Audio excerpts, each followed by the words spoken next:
सामाजिक विज्ञान। आज हम लोग कुछ महत्वपूर्ण प्रश्नों की चर्चा करेंगे। सब्जेक्टिव प्रश्नों की तरफ बढ़ते हैं। पहला प्रश्न है, इटली के एकीकरण में मेजनी का क्या योगदान था? इटली के एकीकरण में योगदान में देखा जाए तो मेजनी का सर्वप्रथम आता है ना। उसने इटली के नौजवानों को उनके ऐतिहासिक गौरव का स्मरण कराया तथा यंग इटली नामक संस्था का संगठन भी किया। किसी भी राष्ट्र के आगे बढ़ाने के लिए संगठन की सबसे बड़ी भूमिका होती है।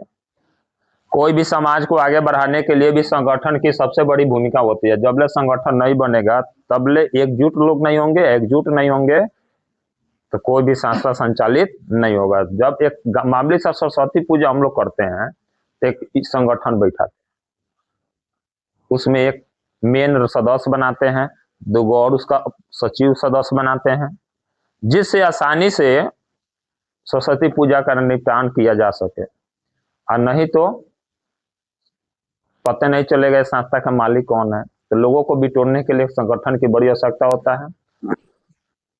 जैसे हमारे ही देश के आजाद कराने के लिए कांग्रेस की स्थापना किया गया था, एक संगठन बना, सब लोग उसके इर्द गिर्द आने लगे, बिटराने लगे।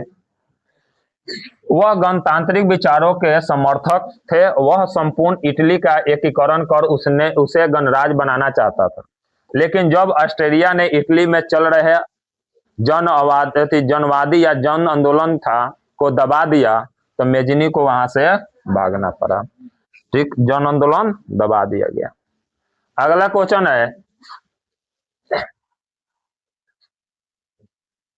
इटली तथा जर्मनी के एकीकरण में ऑस्ट्रेलिया की भूमिका क्या थी?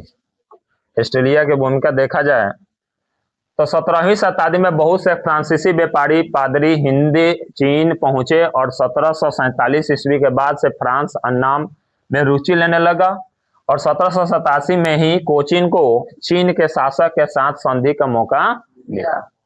19वीं शताब्दी में अन्नाम कोचिन चीन में फ्रांसीसी पादरियों की बढ़ती गतिविधियों के विरुद्ध उग्र आंदोलन हो रहे थे। फिर भी 1862 में अन्नाम को सैन्य बल पर संधि के लिए बाध्य किया गया। उसके अगले वर्ष कंबोडिया भी संरक्षण में ले लिया गया और 1883 में तोकिन में फ्रांसीसी सेना का प्रवेश हुआ।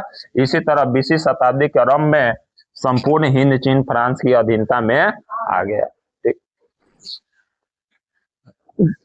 पादरी जो शब्द है वो क्रिश्चियन धर्म के प्रमुख व्यक्ति जो होते हैं, जैसे हम लोग में ब्राह्मण होते हैं, पंडित जी होते हैं, वही लोग पादरी कहलाते हैं। उसमें भी वो लोग उच्च कुल हैं, जो समाज में जो निर्णय लेना होता था वही लोग लेते थे, धार्मिकवादी थे। ठीक, इन लोगों के प्रति कोई बोल दे कुछ हो तो बस एक्शन ले लेते थे। जैसे गैलीलियो भी इसका शिकार हुए। असहयोग आंदोलन जन आंदोलन था। कैसे? असहयोग आंदोलन की पृष्ठभूमि में रॉलेट एक्ट, जलियांवाला बाग हत्याकांड और खिलाफत आंदोलन जैसे मुद्दे शामिल थे। तो इसमें जितना ये बहुत सा मुद्दे शामिल होने के कारण बहुत सा लोग इसमें जुट गए। और जब ज्यादा लोग होगा तो माने ज्यादा जन होंगे तो जन आंदोलन कहलाएगा। उक्त मुद्दों को लेकर गांधी जी ने जनवरी 1921 में असहयोग आंदोलन प्रारंभ किया, जिसका लक्ष्य स्वराज की प्राप्ति था। यह भारतीय इतिहास का पहला आंदोलन माना जाता है। ऐसा तो देखा जाए चंपारण सत्याग्रह हुई किया था, ऐसे भी देखा जाता 1857 के क्रांति विद्रोह सब हुई किया था। लेकिन जन आंदोलन के तहत देखा जाए तो जन आंदोलन क्या था? यह यानी लोगों को बिटोरने का एक अच्छा, लोग इसी में सबसे ज्यादा एकजुट हुए थे। असहयोग चंपारण सत्याग्रह हुआ था महात्मा गांधी द्वारा भारत में सबसे पहले, तो एक ही क्षेत्र में होकर रह गया, चंपारण ने बढ़ में। लेकिन इस पूरा देश व्यापी हो गया। और देश व्यापी का मतलब है कि पूरा देश में व्याप्त हो गया, पूरा देश में फैल गया आंदोलन, जिसके कारण इसे जन आंदोलन घोषित कर दिया। भारतीय इतिहास का पहला आंदोलन था जिसमें सभी वर्ग, सभी धर्म, सभी जाति, प्रदेशों के व्यक्ति, गांव के लोग भी सब भाग लेकर पहला जन आंदोलन संकलित किया।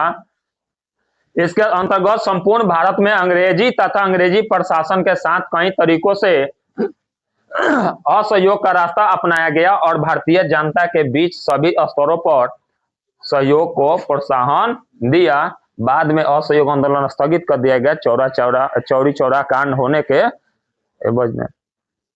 ठीक, अगर जो नहीं होता तो समझो कि इसी लक्ष्य में हम लोग का देश आजाद हो जाता, क्योंकि सारा लोग एकजुट हो गए थे। क्योंकि इसमें लिखा ही है कि सब, ठीक, और देख लेते हैं इसके बारे में।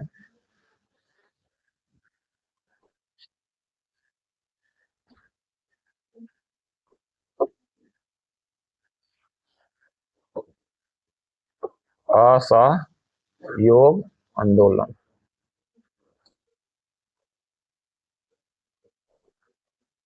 देख रहे हैं। असहयोग आंदोलन 1 अगस्त 1920 में महात्मा गांधी द्वारा शुरू किया गया था। 1922 में चौरी चौरा की घटना के बाद वापस ले लिया गया, जिसमें 22 पुलिस कर्मियों को जिंदा जला दिया गया था। देख, तो उसी समय हम लोग आजाद हो जाते हैं। ये सब नहीं होता तो लगभग, चूंकि पूरा देश शामिल हो गया था, तो जिस आंदोलन में पूरा देश शामिल हो जाए तो मुश्किल था, अंग्रेज पीछे हटिए जाता।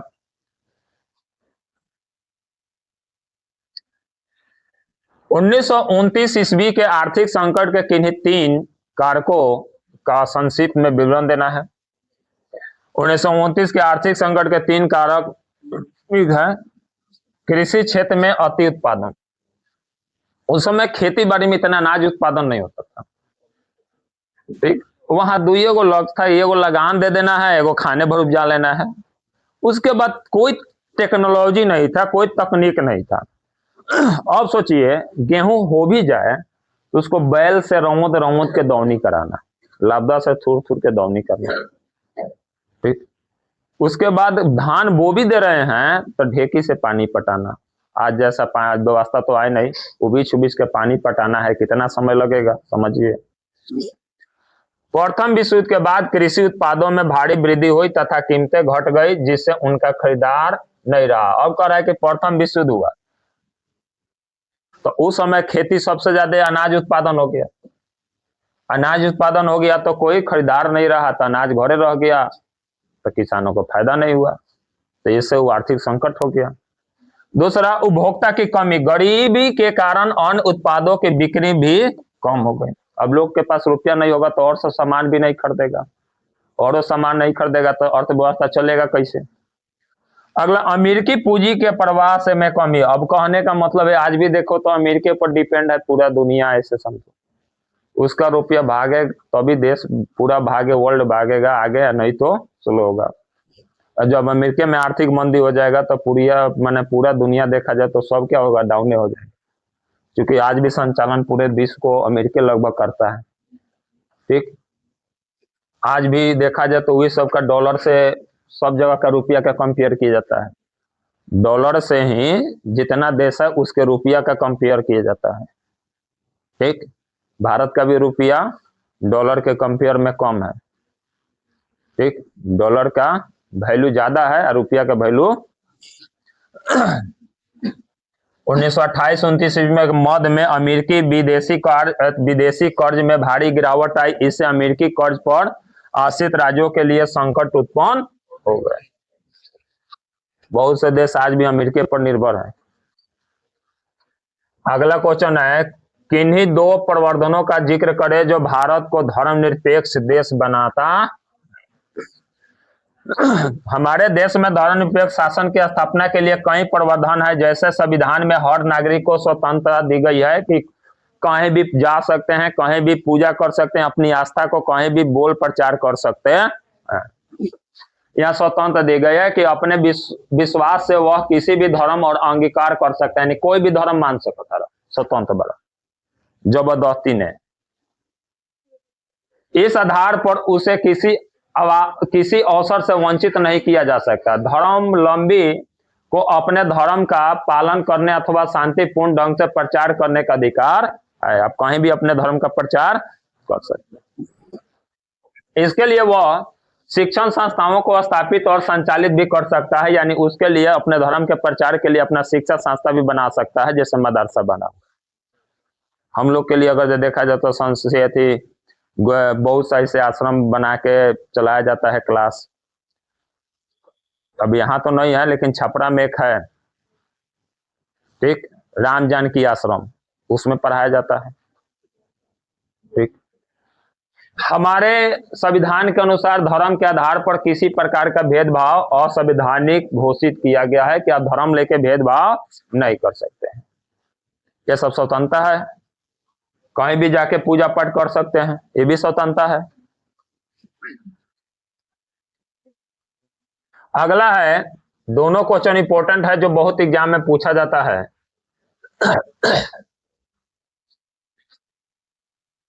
पहला है, लैंगिक विभेद से क्या अभिप्राय है, या क्वेश्चन पूछ दे लैंगिक विभाजन से क्या समझते हैं या क्या अभिप्राय। महिला और पुरुषों के बीच उनके लिंग के आधार पर भेदभाव ही लिंग विभेद कहलाता। इसमें महिलाओं को पुरुषों की अपेक्षा कमजोर समझा जाता है तथा उन पर तरह तरह के पाबंदियां लगाई जाती है। लिंग विभेद का एक प्रमुख सामाजिक समस्या बनी हुई है। इसी लिंग भेदभाव के समस्या के कारण ये लोग परेशान है यार। लड़का रहता लोग तो गर्जियन खोजता नहीं, तो 4 बजे शाम के आओ या 10 बजे रात के आओ, उसे कोई मतलब नहीं है। लड़की है तो गर्जियन खोजबे करेगा, खोजेगा तो यही कारण से है कि छाड़ दिया गया है, ठीक, अलग अलग कर दिया गया है। धर्मनिरपेक्षता से आप क्या समझते हैं। धर्मनिरपेक्षता से तात्पर्य यह है कि राज्य का कोई भी धर्म नहीं होगा यहाँ, यानी कि वहां कोई भी धर्म के लोग रह सकते हैं, कोई भी धर्म अपना मान सकते हैं। राज्य की दृष्टि से सभी धर्म समान होंगे। नागरिकों को अपनी इच्छा के अनुसार किसी भी धर्म को मानने, उपासना करने और प्रचार प्रसार करने का अधिकार प्राप्त है, बस दूसरे की स्वतंत्रता रखते हुए। अब आपका मतलब ये नहीं है कि आप अपने धर्म के प्रचार करने के स्वतंत्रता है, तो हम यहाँ पढ़ रहे हैं, पढ़ा रहे हैं, या यहाँ हम लोग फैमिली के साथ रह रहे हैं या कैसा रह रहे हैं, वहां डीजे लगा दीजिए, पूरा परेशान कीजिए, ये नहीं है। स्वतंत्रता का मतलब है कि आप अपने धर्म के प्रचार कीजिए, लेकिन उससे दूसरे को नुकसान नहीं हो। उसको नुकसान होगा तो आपको दिक्कत हो जाएगी। यानी हम लाउड स्पीकर बजा रहे हैं, गांव वाले को परेशानी है तो वो आवेदन दे सकता है, उससे वो बंद किया जाएगा। ये सीधा है। धर्म का प्रचार प्रसार कर सकते हैं, लेकिन किसी को पाबंदी ना हो तब, ठीक।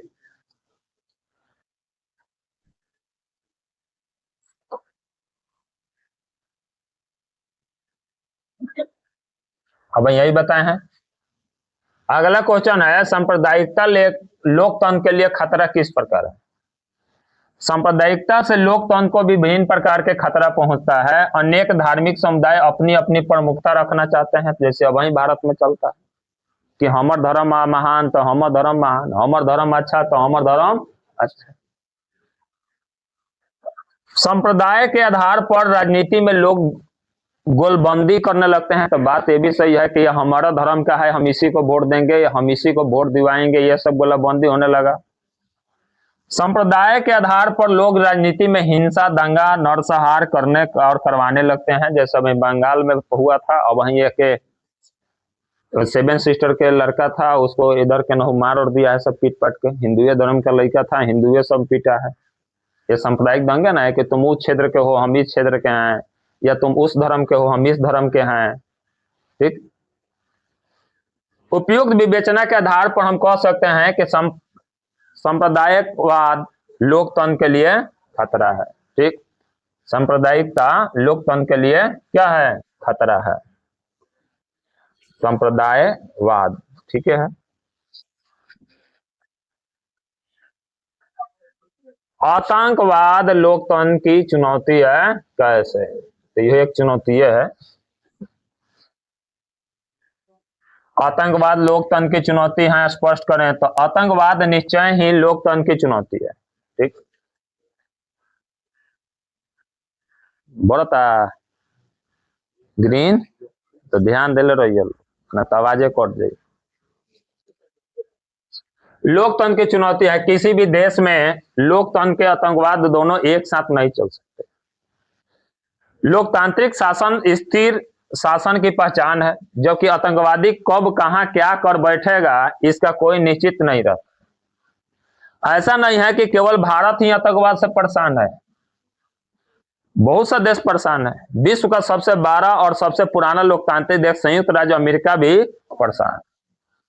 सदैव डरा रहता है। यह बात दूसरी है कि आतंकवाद का जनक कभी अमेरिका ही रहा है, यानी कहा गया है कि आतंकवाद पालने पोसने वाला मेन कौन है, अमेरिका था, लेकिन आज उसी को परेशानी है। तो बात तो सही है, लोग प्रेजेंट फायदा देख के फ्यूचर नहीं देखता है, फ्यूचर में उससे उसको नुकसान होने लगता है। अगला क्वेश्चन है, आधारभूत संरचना किसे कहते हैं? आधारभूत संरचना किसे कहते हैं तो समझिए लोग, हमारे जीवन के लिए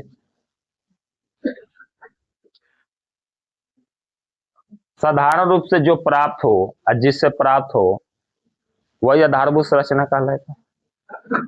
आधारभूत संरचना आर्थिक और गैर आर्थिक दोनों होती है। पहले श्रेणी में वित्त, ऊर्जा, यातायात, संचार, द्वितीय श्रेणी के शिक्षा, नागरिक सेवाएं, संस्था आदि द्वितीय श्रेणी की आदि गणना है। आर्थिक विकास से आधारभूत संरचना का गहरा प्रत्यक्ष संबंध है। यानी देखो, जहां का अर्थव्यवस्था सही होगा तो सही जॉब होगा, वहां का वित्त, ऊर्जा, यातायात और संचार व्यवस्था ठीक हो। यहाँ लोहा का सब सामान्य बने, रास्ता नहीं हो ले जाने के लिए, तो अर्थव्यवस्था रोटेट करेगा, तो यातायात साधन के लिए रास्ता वगैरह व्यवस्था होना चाहिए, समझ रहा है ना।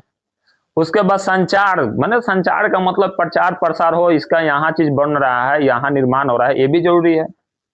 उसके बाद ऊर्जा, अब बनाने के लिए ऊर्जा चाहिए ना, बिजली चाहिए, कोयला चाहिए, ये सब भी उपलब्ध नहीं हो तो ये सब रास्ता, यातायात साधन, कोयला, लोहा, ये सब क्या है, आधारभूत, ठीक। उसके बाद दूसरा क्या होता है कि इस सब का इस्तेमाल करने के लिए शिक्षा सबसे पहले चाहिए। शिक्षा और नागरिक सेवाएं, स्वास्थ्य आदि की गणना की जाती है, जो आधारभूत संरचना में आती है। रोटी, कपड़ा, मकान सुन रही हो, बोलो हम नहीं खाते चाहिए। मिश्रित अर्थव्यवस्था क्या है, यह बहुत बार क्वेश्चन पूछा हुआ है। मिश्रित का अर्थ होता है कि मिला जुला, इसी प्रकार मिश्रित अर्थव्यवस्था भी मिली जुली अर्थव्यवस्था है। ऐसी अर्थव्यवस्था में पूंजीवादी, समाजवादी दोनों अर्थव्यवस्थाओं का मिश्रण रहता है। उत्पादन के कुछ साधनों का स्वामित्व सरकार तथा निजी व्यक्तियों के पास रहता है। भारत में मिश्रित अर्थव्यवस्था है, चूंकि जान रहे हैं कि कुछ प्राइवेट और कुछ सरकारी मिल के चलाते हैं। यहाँ इस अर्थव्यवस्था को पूंजीवादी और समाजवाद के बीच का रास्ता माना जाता है। निजी व्यक्ति अपने हित के लिए उद्योग चलाते हैं, लेकिन सरकार जनता के हित के लिए उद्योग चलाती है, ठीक। सरकार का उद्देश्य एक ही रहता है कि एक तो आसानी से लोगों को सामान उपलब्ध हो, सस्ता उपलब्ध हो, ठीक, सस्ता उपलब्ध हो, आसानी से मिले और अच्छा क्वालिटी के मिले। और वो कंपनी हम खोले हैं तो उसमें लोगों को रोजगार भी मिले। अब बाकी तो पूंजीवादी वाला तो ये तो अपना प्रॉफिट देख के काम करते हैं, बढ़िया प्रोडक्ट भी बनाएंगे तो बढ़िया रेट लेंगे, जैसा जिसकी आवश्यकता। सतत विकास किसे कहते हैं? सतत विकास, विकास की एक ऐसी प्रक्रिया है जिसमें वर्तमान पीढ़ी के विकास के साथ साथ भावी पीढ़ी के विकास के बीज भी छिपे होते हैं। यानी अब वहीं तो चलते बा, फ्यूचर के खातिर भी अच्छा व्यवस्था होके एकरे कहल जाला सतत विकास। इस प्रकार यह विकास बगैर भावी पीढ़ी की क्षमता और योग्यताओं को प्रभावित किए वर्तमान की आवश्यकता को पूरा करता है। ऐसे सोच इस कारण विकसित होने लगी है कि वर्तमान मानव प्रकृति द्वारा दिए गए संसाधनों का दोहन आपस में प्रतिद्वंदी की तरह करने लग गया। यानी यही सतत विकास का मेन मूल है कि अब वहीं तो चलिए रहा है, पीढ़ी को, आने वाले पीढ़ी के लिए वो उपलब्ध हो। ये सब क्या आते हैं, सतत विकास में आते हैं। लेकिन आज के डेट में इतना कंपटीशन हो गया है कि हम अपना पीढ़ी ला जितना बिटोर लें तो अगला पीढ़ी का नुकसान होगा। मान लीजिए कि हम आपसे छीन के अपना व्यवस्था करेंगे तो आपको नुकसान होगा, आप हमसे छीनिएगा तो मेरा नुकसान होगा, अपने में प्रतिद्वंदी बना हुआ। ठीक। गरीबी के दुष्चक्र की धारणा बताइए, ये भी VVI क्वेश्चन है जो बार बार पूछता है। समानता हम जानते हैं कि गरीबी गरीबी को जन्म देती है, बात तो सही है। इसी कथन को प्रसिद्ध अर्थशास्त्री रेगनर नॉर्क्स ने गरीबी की कुचक्र के रूप में व्यक्त किया है कि जिसका सार यह है, यानी जिसका कहने का अर्थ यह है कि गरीब इसलिए गरीब हैं कि उनमें गरीबी है और गरीबी के कारण उनकी आय कम होती है। और अब आय कम होगा, जब इनकम होगा कम होगा तो लड़का को नहीं पढ़ा पाएंगे बढ़िया, मेडिकल व्यवस्था बढ़िया नहीं करा पाएंगे, ठीक। और नहीं उसका माँ के गर्भ में बढ़िया से पोषक तत्व मिल पाएगा, नहीं जन्म के बाद पोषक तत्व मिलेगा कि पलेगा पोसेगा, तो दिमाग का विकसित भी बढ़िया नहीं होगा, शरीर से विकसित भी बढ़िया नहीं होगा, फिर वो मजदूरी पर आश्रित होगा, तो गरीबियों को जन्म देते रह जाएगा। अब यह शिक्षा और अज्ञानता के कारण बच्चों की पैदाइश अधिक होता है, फलतः उनकी अगली पीढ़ी अधिक गरीब हो जाती है। ये भी बात सही है कि जब ज्ञान नहीं रहेगा तो एक एक आदमी का अगर जो 68 गो बाल बच्चा हो, बेटा हो बेटी हो, तो ना पढ़ा सकता है ना कपड़ा पहना सकता। और 6-6 बरस का होते जाएगा सब, केनहू होटल में तो केनहू कहीं कहीं दुकान में अपना रख के अपन पालन पोषण करने लगेगा सब। गरीबी का यह कुचक्र अनवरत चलता रहता है। इसका माने इसका आशय यह है कि गरीबी ही गरीबी को जन्म देता है, ठीक। अब हमारे दो वाला नारा रहेगा तो 2 गो बच्चा रहेगा तो आराम से ऊपर आ सकता है। मेडिकल व्यवस्था से लेकर सब चीज 2 गो के बारे में ना सोचना होगा। अब 6-6-8 गो हो जाए तो सोचो, आज के डेट में प्राइवेट स्कूल में 6 गो लड़का है पढ़ाना है, एगो का 500 महीना है तो 3000 तो यहाँ हो गया। उसके बाद स्कूल ड्रेस, किताब, कॉपी, ट्यूशन फी, ये सब देखा जाए तो उसका 10-15 हजार यही खर्चा लगने लगेगा, तो कमाएगा 12,000 तो पूर्ति कर पाएगा? वही से कहेगा कि 3-4 गुना कमाए जा सो। बिहार में कृषि की निम्न उत्पादकता के 2 कारण बताइए, यानी निम्न उत्पादन के 2 कारण बताने के लिए बोल रहा है। बहुत सा कारण हम लोग देख लेते हैं। बिहार शुद्ध रूप से एक कृषि प्रधान राज्य है, बात तो सही है, यहाँ तो कोई उतना उद्योग है नहीं। कृषि यहाँ के लोगों की जीविका का मुख्य आधार माना जाता। यहाँ की 80% आबादी कृषि पर ही निर्भर करती है, परंतु इसके बावजूद बिहार के कृषि अन्य राज्यों के तुलना में पिछड़ा हुआ है। लोग खेती बाड़ी में हमेशा ज्यादा से ज्यादा लगा हुआ है, फिर भी अनाज के उत्पादन में हम लोग आगे नहीं है, ठीक। बहुत से समस्या है, उस समस्या को जानते हैं। सबसे पहले तो बिहार, आधा बिहार जो होता है बाढ़ से प्रभावित रहता है और आधा बिहार जो है सूखा से प्रभावित रहता है। उत्तरी बिहार बाढ़ से प्रभावित रहेगा और दक्षिणी बिहार सूखे से प्रभावित रहेगा। तो ना यहाँ ढंग से पानी मिल पाता है एक क्षेत्र को, और ना ही ढंग से एक तरफ से सूखा मिल पाता है, जिससे तो खेतों का छोटा आकार। पहला समस्या ये है कि यहाँ खेत जो है छोटे छोटे क्यारी में बंटे हुए। अब मान लीजिए कि 2 कट्ठा यहाँ, 4 कट्ठा वहां, 1 कट्ठा वहां हो, तो कोई तकनीक टेक्नोलॉजी से तो खेती करा नहीं सकते। अब बताइए 12 सा थ्रेशर मंगाते हैं जिसमें दौनी वगैरह सब हो जाता है। अब उससे 1 कट्ठा यहाँ कटवाते हैं और 3 किलोमीटर बाद 2 कट्ठा में फिर ले जाते हैं, तो जाएगा गाड़ी वाला, कहेगा तेना में तो मेरा तेले खत्म हो जाएगा। समझ रहे हैं ना। आगे, खेतों का छोटा आकार होने के कारण यहाँ वैज्ञानिक तरीकों से खेती नहीं हो पाती है, तो यही बात बोल रहे हैं। किसानों में रूढ़िवादिता। अच्छा, मान लो हम लेबर भी लगाएंगे तो 1 कट्ठा यहाँ बोआ दिए तो उसको कितना लगा, 2-3 घंटा में बो दिया, सब 4 गो जाना। 3 किलोमीटर या मान लो कि 1 किलोमीटर फिर वहां जाए, देखे वहां 4 कट्ठा खेत है, यहाँ से जाने में उसका तो समय लॉस हो गया, खेती पिछड़ा ना। किसानों में रूढ़िवादिता यह कि यहाँ के किसान परिश्रम पर कम लेकिन भाग पर ज्यादा ध्यान देते हैं, भाग पर ज्यादा भरोसा रखते हैं। घटिया बीजों का उपयोग, यहाँ के किसान खेतों में घटिया बीज का उपयोग करते हैं, जिसके कारण प्रति हेक्टेयर, प्रति जो है रह में होना चाहिए, प्रति हेक्टेयर उपज कम होता है। मिट्टी का कटाव और गुणवत्ता का ह्रास, भारी वर्षा बाढ़ के कारण, तो मेन कारण है यहाँ। सही ही साथ ही लगातार कई वर्षों से रासायनिक खादों के उपयोग से मिट्टी का ह्रास हो रहा है। सिंचाई की समस्या, यहाँ की कृषि मानसून पर निर्भर है। बाढ़ और सुखाड़ यहाँ की नियति है। अब वही बोले हैं कि ये निश्चित है कि भाई यहाँ बाढ़ और सुखाड़ आते रहेगा। फिर भी सिंचाई की समुचित व्यवस्था नहीं है। मानसून अनियमितता से भरा पड़ा है। कभी अतिवृष्टि यानी कभी ज्यादा बारिश हो जाता है तो कभी बारिश नहीं होता है, जिससे यहाँ कृषि क्या रहता है, प्रभावित रहता है, जिससे यहाँ फसल का नुकसान होता है या फसल नहीं हो पाता है सही तरीके से। आगे कह रहा है फसल चक्रण मृदा संरक्षण में किस प्रकार सहायक है। फसल चक्रण द्वारा, अब देखिए अब एक खेत में फसल बदल बदल के बोया जाएगा। अब एक बोलिए वही, जैसे हम लोग के पास अब वही बोआ रहा है गेहूं, इसके बाद मूंग, इसके बाद फिर धान, बदल बदल बोने से क्या होता है कि मिट्टी के उपजाऊपन फिर बन जाता है।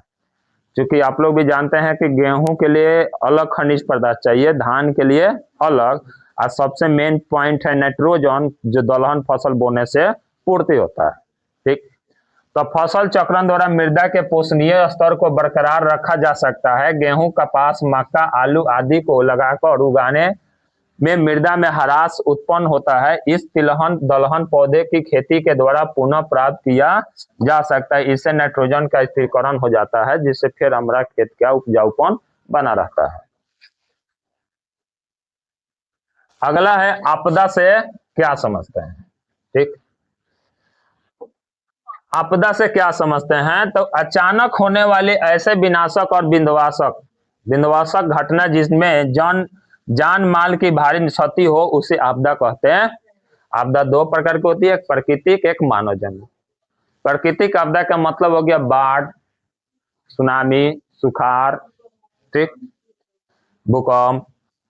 प्राकृतिक आपदा ऐसी आपदा जो प्राकृतिक परिवर्तनों के फलस्वरूप आती है। ऐसे आपदाओं पर हमारा कोई नियंत्रण नहीं होता है। इन आपदाओं के मूल में प्रकृति होती है, परंतु मनुष्य द्वारा पर्यावरण के साथ छेड़छाड़ से भी यह घटित हो सकती है।